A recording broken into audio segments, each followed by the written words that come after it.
하나님 말씀 보겠습니다. 오늘 이 아침에 하나님께서 우리에게 주시는 말씀은 열왕기하 12장 17절로 21절까지의 말씀입니다. 열왕기하 12장 17절로 21절까지의 말씀, 우리 다 찾으신 줄 알고 함께 봉독합니다.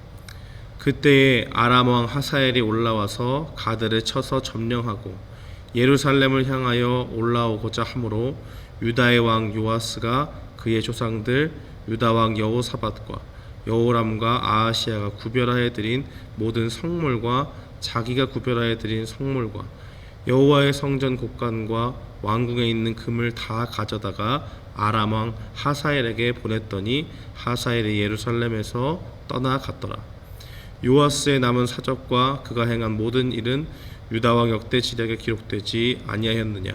요아스의 신복들이 일어나 반역하여 실라로 내려가는 길가에 밀로 궁에서 그를 죽였고 그를 쳐서 죽인 신복은 시므아스의 아들 요사갈과 소멜의 아들 여호사밧이었더라. 그는 다윗성에 그의 조상들과 함께 장사되고 그의 아들 아마샤가 그를 대신하여 왕이 되니라. 아멘. 오늘은 날마다 성경 열왕기하 12장을 살펴보는 시간입니다. 이 열왕기하 12장은 이제 아달랴 왕을 물리치고 그 가운데서 새롭게 세워진 이 어린 왕이었던 이 요아스 왕이 하나님 앞에서 어떻게 40년간 통치를 했는가에 대한 내용들을 담고 있습니다. 이 대제사장 여호야다를 통해서 보호를 받고 이제 그 악한 여왕이었던 아달랴의 품에서 잘 보호가 된 상태에서 7세 때 7살 때 이제 왕이 된 요아스가 40년 동안 하나님 앞에서 유다를 다스리는 그러한 왕이 되었음을 오늘 본문은 이야기해주고 있습니다.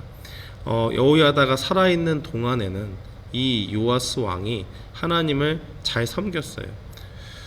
그래서 백성들을 어떻게든 하나님 앞에 이끌려고 그렇게 했는데, 여호야다가 이제 죽고 난 이후에는 이 원래 백성들이 여호야다가 살아있을 때는 왕도 하나님과 언약을 맺고 백성들도 하나님과 언약을 맺어서 그 바알의 신전들과 바알의 제사장 맏단을 죽이는 그러한 일들을 하지 않았습니까? 굉장히 신앙적으로 이 여호와를 섬기는, 하나님을 섬기는 백성으로서의 그런 일들을 잘 감당해 나갔지만은 그가 죽고 난 이후에 요아스 왕이 굉장히 무너져서 대체적으로 하나님 앞에 옳게 행했지만은 그 이후의 모습들은 신앙적으로 연약한 모습들을 보이게 됩니다. 이 열왕기상 12장 3절에 보면 여전히 바알의 그 신전들을 회파했지만은 여전히 그 백성들이 산당에서 제사를 할 수 있도록 그렇게 방치해둔 그런 모습들을 요아스 왕이 보이게 되고요. 그가 굉장히 선한 뜻을 가지고 이 성전을 보수하려는 그 뜻을 가지고 있음을 열왕기하 12장은 그렇게 보여주고 있습니다. 아달랴의 통치 기간 동안에 전혀 이 바알 신앙 또 이 이방 신전을 열심히 그렇게 섬기던 그 악한 여왕이었던 아달랴가 통치한 그 기간에는 하나님의 성전에는 당연히 관심이 없었겠죠. 그러니까 성전이 온전치 못하고 그 가운데 보수해야 될 그런 부분들이 많이 생겼습니다. 이것을 알고 난 이후에 이 요아스 왕이 즉위하고 난 다음에 그가 왕으로 있는 동안에는 이 하나님의 성전을 온전히 보수하고자 하는 마음이 생겼어요. 그래서 그 가운데서 망가진 성전을 보수할 수 있도록 제사장들에게 명령을 합니다. 그런데 그 명령이 있고 난 이후에도 그의 통치가 40년이라고 했는데 23년째가 되도록 온전히 보수가 되지 않는 것들을 이 요아스가 확인을 합니다. 그래서 타지 제사장들을 불러서 이게 도대체 어떻게 된 것이냐, 사건의 진상들을 파악을 하고 다시 이제 명령을 내리는데 어떤 명령을 내리냐면 성전이 수리될 수 있도록 실질적인 조치를 취해요. 그러니까 성전에 그 수리한 헌금을 백성들이 따로 내게 그렇게 직접 낼 수 있도록 그렇게 했고, 그것을 통해서 이제 성전이 수리되는 그 비용들을 마련을 하고요. 그리고 제사장들이 성전 수리의 책임을 지지 않도록 제한을 해서 제사장들이 온전히 제사 드리고 하는 그런 일들에만 집중할 수 있도록 그렇게 합니다. 대신 성전의 수리에 대한 책임을 누구에게 주었느냐? 실제적으로 실무자들인 이 성전을 공사를 통해서 보수하는 그런 사람들에게 그 전권을 주고, 그 가운데서 성전을 수리하고 그들의 봉급도 받을 수 있도록 그렇게 실제적인 조치를 했습니다. 하나님 보시기 굉장히 좋은 일들이죠. 하나님을 섬기고 하나님을 만나는 그 성전을 굉장히 보수하도록 하는 그러한 일에 적극적으로 매달렸던 이 선한 왕의 모습을 요아스가 보이고 있지 않습니까? 그런데 본문은 갑자기 이렇게 선한 왕이었던 이 요아스가 한순간에 무너지는 것을 보여주게 되죠. 분명히 하나님을 향한 열심이 있고 하나님을 향해서 분명한 선한 뜻이 있어서 성전을 보수하는 그러한 일들을 감당했는데, 갑자기 아람 왕이 쳐들어와서 무력하게 무너지고 모든 것을 다 그 아람 왕 하사엘에게 주는 그러한 모습을 보여줍니다.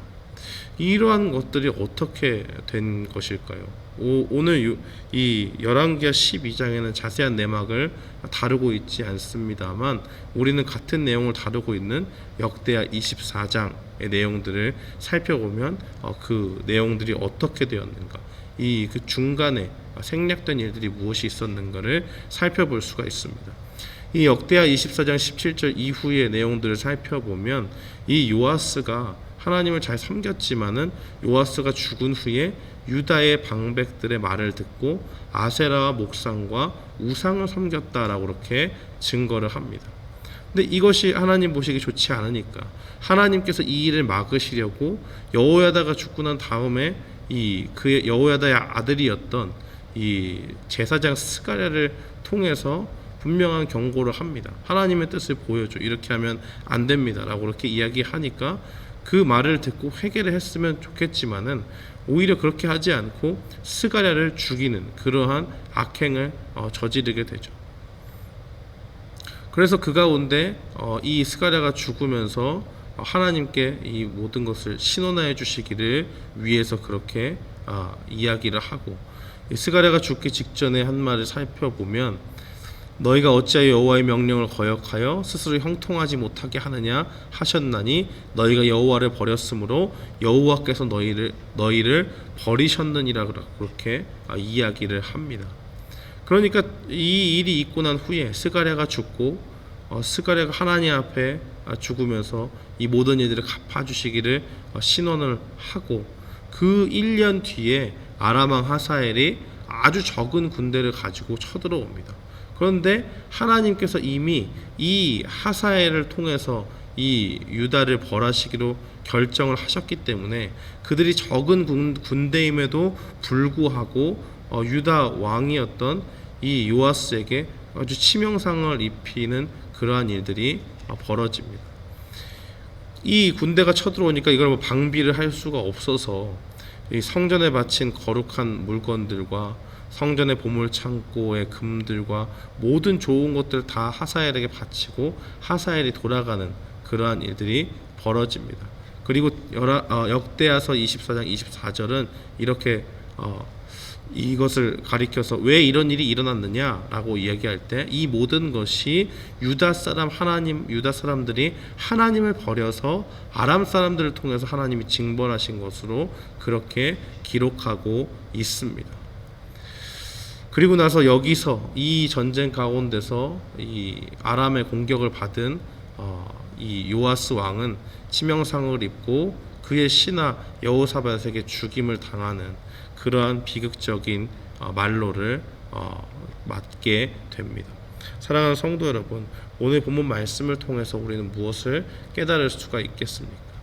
우리가 분명히 기억해야 될 것은, 오늘 본문 말씀은 하나님을 믿는 그 여호와를 따르는 신앙, 하나님을 믿는 그 신앙 가운데서 우리가 처음에 뭔가를 잘했다고 해서 되는 것이 아니라 일관되게 우리의 평생에 사는 날 동안 하나님 앞에 충성하고 나아가야 된다는 것을 보여주고 있습니다.